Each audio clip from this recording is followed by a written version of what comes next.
You're live. Hey, welcome everyone. Alex DeAnda here with Conservatives of Texas, EST 2019. We're here in Lubbock, Texas, doing an interview with Mr. Mark McBrayer. He is a candidate running for the mayoralship here in Lubbock, Texas. I actually was born just 30 minutes or so outside of Lubbock in Brownfield, Texas. And you were saying something a little earlier that you're kind of a bigger brownfield, huh? Yeah, Lubbock's a little bit of a bigger brownfield. Is that right? Yeah, we still have, I think, a lot of what you would call small town values. We tend to feel like we know each other. We're willing to sit down and have coffee with each other. We don't have that sense that we're a big elections when we have statewide, national, even local elections. Yeah, I think that's true. I see. So tell us about yourself and what made you decide to run? Well, I grew up in Lubbock and moved here when I was 4 years old. My wife was born here. My kids live here. My grandkids live here. So Lubbock's my home. It's their home. I love Lubbock. It's been such an important part of my life. And I've started on the city council now for 2 years, representing my district here, which is kind of the heart of Lubbock. It's the only district totally inside the loop that goes around Lubbock. Mm-hmm. And it's really it's a microcosm of Lubbock in a lot of ways. We have a lot of people who work at Tech, students who live here, professional people, blue collar workers, ethnically and racially and economically and educationally. It's very diverse and varied. So it really kind of represents a lot of what I think is true about Lubbock as a whole. So I love representing this district. I've lived in it over 50 years. Sure. So, but this was an opportunity to move on to try to represent for the citizens of Lubbock as a whole what I think is important to them. Okay. And as I understand it, you're already serving on the council. Is that correct? I'm halfway through my 4-year term. And I could have just chosen to complete that term, but when our current mayor decided he wasn't going to run again, that opened up that position. And that at that point, I had to make a decision whether I was just going to serve out my 2 years representing this district, or go on and try to put myself out there so that I felt like the citizens of Lubbock had a real choice in a mayoral election. And, sometimes it can be considered a little taboo to challenge somebody if they're already doing a decent job. Now, like I said, I'm not from this area. Is there a purpose that you would care to speak on that? Well, there's actually 6 people in the race I'm going to be in. One is a councilman who serves with me. So we serve on the council together. He's been there 8 years, completed 2 terms. So he didn't have to vacate his seat. Seat, he chose not to run again for that seat, and now he's running for mayor. Then we have another fellow who recently got in the race, and he's been involved, I think, locally in conservative and Republican politics too, as I have been, although this is a nonpartisan race. Then another guy who's running, who was behind this, getting this marijuana initiative on our ballot, and then a couple other people on there. But my decision was based at the time I got in. It was because the other council person that was running and we have some real distinct differences in how we government, how we approach things. And I just felt like it was important that the citizens have a candidate there who A, had some experience on the council, and B, I felt like represented what was important to them as taxpayers and neighborhoods and what their concerns were, that I handled differently than my opponent, Mr. Massengale. Okay, I got you. So just to be clear, you're not challenging a person that was wanting to rerun. He's vacating it. Right. And so what stirred you was the other people that are right. It's just really to give, I think it's important. I think it's very unfortunate. Lots of times, very few people actually end up voting in city elections. And so a lot of times I feel like they think that, well, it really doesn't matter, doesn't really make a difference. I believe it does make a difference. And I think if they have a candidate there that they believe really understands what's important to them and will represent that, they'll vote for that person. Yeah, so sure. Okay, well, thank you. I'm interested in that marijuana ordinance. Tell us a little bit about that. How that come about, and just where you at in that position? Well, everyone on our council, when they brought it to the city council, because they'd gotten 10,000 signatures on a petition, so they brought it to the city council.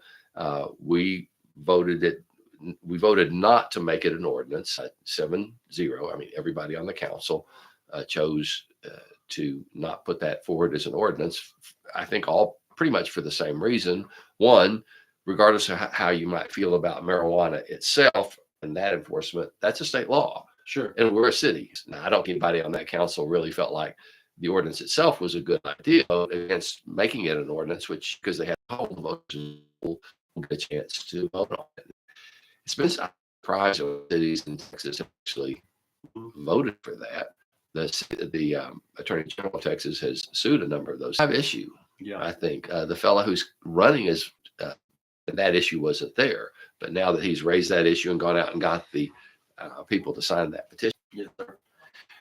So that leads me into the next ordinance you guys did just recently have on the table, and that was a sanctuary city and born initiative and signatures on the petition to bring it to the council and say, council, make this an ordinance. The council decided, I was on the council at the time, but they voted 7-0 not to do that. Yes. And so because they had the signatures to do that, they were able to bid on and the city voted for it overwhelmingly. It was an initiative that I supported. I actually supported it with donations, and that's how I like ever since I learned about the issue back in the 70s, late 70s. Yeah. And so it is an ordinance now, and I'm proud that Lubbock is a sanctuary city. Has there been anything that you've noticed as far as outside of lawsuits that you've none of that has happened. It's a very inviting place for people to come and have a business. And I think in many ways, it says something about the kind of community that we are. Nothing about any business who's chosen not to entertain Lubbock as a location or has moved out of Lubbock because of that decision at all. Yeah. But it's such an important decision. It's kind of one of those things you have to know where you are on that issue, and what's the right thing to do. So I'm proud that there are no abortions taking place in Lubbock at this time. Well, I wanted to read to you a little quote I found in an article today. Been coming to Lubbock the last couple of weekends for something personal that I need to take care of, family-wise, and I thought I'm going to see if I can interview some folks while I'm here. And one article that I was turned on to was from an individual that I went to go visit earlier today concerning my visits here. And he was speaking about, ERCOT and the state's open marketplace. It was recorded February 14th of 2024. Tell us a little bit about that. City Council, when the decision was finally issued that concerned me, when we were deciding to go with ERCOT, and ERCOT had shown itself not to be very well prepared during several storms that we had. I thought, well, why are we making this decision? Because when we went through Winter Storm Uri, in South Texas and all those cities were without power, we were fine up here. We were connected to the power grid that goes up through the center of the country, through Nebraska and up to South Dakota and North Dakota, and it's prepared for cold weather. And so we had all our electricity here. So it concerned me that we were considering tying to weather here storm. Now they claim that they've addressed a lot of those problems, and perhaps they have, but it's still very concerning to me when you have a situation that seems to work. Why do you go in and try to change it or fix it? I know the reason was given out there because of the need to build this power plant. So I wasn't privy to me, and I'm a little skeptical about the change. I have no power to undo it at this point, but I have a fear that when it was sold as this is competition, it's reliable, and people hear competition, they're thinking their costs are going to go down. I think when they get their first bill, they're going to find out that's not the case. Yeah. I think there's going to be a lot of citizens asking, why do we do this? Yeah. And I just, I don't like to second guess everybody's decisions, but I think it's very careful that we make good decisions. And that's a decision that probably we should have sent to the voters and let them make a decision about, instead of us just deciding, well, this is going to be good for you. Well, as far as you understand, is this a contractual thing, 10-year thing? Is there a way out? Is there a sundown element to it? No, it's a done deal. So we've got to figure out the best way to make it work for our citizens. And if I'm mayor, I will be looking at some ways to try to reduce that cost that's been passed on to them. Take some time to try to figure out if there's any way we can do that. But it's more about the decision and how decisions have been made in our city. That is one of the reasons I'm in this race. I'm more of a ground up kind of a guy, not a top down sort of a guy. So I believe in citizens' input. I believe in listening to them. I believe in taking their concerns seriously. And I don't always believe that we or our city management or whatever has the right answer for the citizens. They may have a good answer, and it may prove out in the long run to be fine. I was more concerned about the decision was made. Yeah, I understand. So what's one or two things that you would like to, since you have 6 others that are on there that are, what's something that you'd like to achieve in your term? Well, the most important thing, I think, for this new mayor is working with our city manager to get us the best chief of police we can get. That's just really critical for our city. We need somebody. I mean, the public is aware that night after night, there's a shooting, there's a drive-by shooting, there are murders. Our violent crime rate driven by drugs and gang activity is neighborhoods. And I just want to make sure that whoever we pick that crime rate, especially crime rate associated with gangs and drugs, if they don't have a history of that, I'm not really interested in them. They're here to do a job that the public wants them to do, and that is to control crime. Important decisions we make. I want to make sure that we pay our officers and our firemen, on having those positions filled. I think there's some still need to do in that area. Another area is just my commitment to keep people's taxes low. Been on the council 2 years. Both times I voted to keep people's tax rate, not just tax rate, but the taxes they paid at the same level they were the previous year. Now, the first year, the council was able to do that. This last year, the council voted to go ahead and raise people's taxes anyway. I was the sole vote against that.